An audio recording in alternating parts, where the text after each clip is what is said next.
بر محمد والے محمد بلندر صلوات اللہم صلی علی محمد والے محمد۔ دن ڈھلے جب کر کے مزدوری رضا آتا ہے باپ،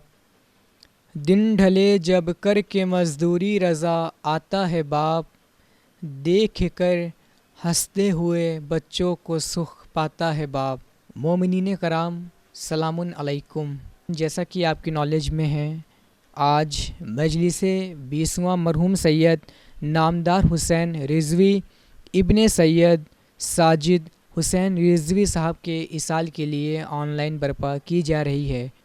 مومنین، آج کی مجلس کو خطاب کرنے کے لیے ہمارے ساتھ حجت الاسلام علی جناب مولانا ناصر حسین صاحب نان ہیروی USA انشاءاللہ آن لائن تشریف لائیں گے، اور تلاوت قرآن پاک کے فرائض کو انجام دینے کے لیے ہمارے ساتھ آن لائن جڑیں گے جناب تنویر حسین صاحب کانپور انڈیا، اور سوز و سلام کے لیے ہمارے ساتھ آن لائن جڑیں گے جناب شہرز عباس صاحب فرام نیو یارک،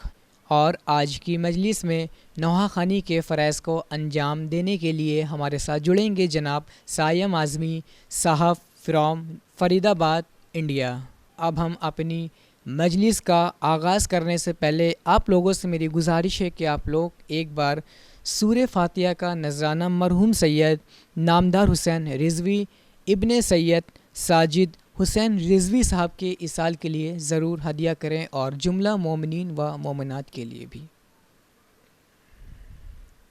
اللہم صلی علی محمد و آل محمد۔ ناظرین، آئیے اب ہم اپنی مجلس کا آغاز کرنے جا رہے ہیں، اور تلاوت قرآن پاک کے لیے میں آواز دینے جا رہا ہوں برادر محترم جناب تنویر حسین صاحب کانپور کو کہ وہ آن لائن تشریف لے کر آئیں ہمارے ناظرین کے درمیان، اور آج کی مجلس کا آغاز تلاوت قرآن پاک سے کریں۔ ہمارے مومنین، ہمارے ویورز جو اس وقت اس پروگرام کو فیس بک اور یوٹیوب پر لائیو سن رہے ہیں، میری ان سے گزارش ہے کہ آپ لوگ اس ویڈیو کو ضرور شیئر کریں، اور جناب تنویر حسین صاحب کانپور کا استقبال ایک باواز بلند نعرے صلوات سے کیجیے۔ اعوذ باللہ من الشیطان اللعین الرجیم، بسم اللہ الرحمن الرحیم۔ قل اعوذ برب الناس ملک الناس الہ الناس من شر الوسواس الخناس الذی یوسوس فی صدور الناس من الجنۃ والناس۔ صدق اللہ العلی العظیم۔ جزاک اللہ، سبحان اللہ۔ میں آپ کا تہہ دل سے شکر گزار ہوں جناب تنویر حسین صاحب انڈیا۔ میں مرحوم کے خانوادے کی جانب سے آپ کا تہہ دل سے شکریہ ادا کر رہا ہوں، اور اپنے چینل حسینی عزادار پروڈکشن کانپور کی جانب سے بھی میں آپ کا تہہ دل سے شکر گزار ہوں کہ آپ نے اس مجلس 20واں مرحوم سید نامدار حسین صاحب کے اصال کے لیے دیے۔ میں آپ کا تہہ دل سے شکر گزار ہوں۔ مومنین، آئیے اب ہم سوز و سلام کے لیے دعوت سخن دے رہے ہیں اپنے بڑے بھائی جناب شہرز عباس صاحب فرام نیو یارک کو کہ وہ آن لائن تشریف لے کر ہمارے ناظرین کے درمیان آئیں، اور آج کی مجلس میں سوز و سلام کے فرائض کو انجام دیں۔ ہمارے ناظرین، آپ ان کا استقبال ایک باوز بلند نعرے صلوات سے کیجیے۔ اللہم صلی علی محمد و آل محمد۔ جب ہاتھ قلم ہو چکے عباس جری کے، نوحہ حسین کرتے ہوئے یہ دشت میں پہنچے،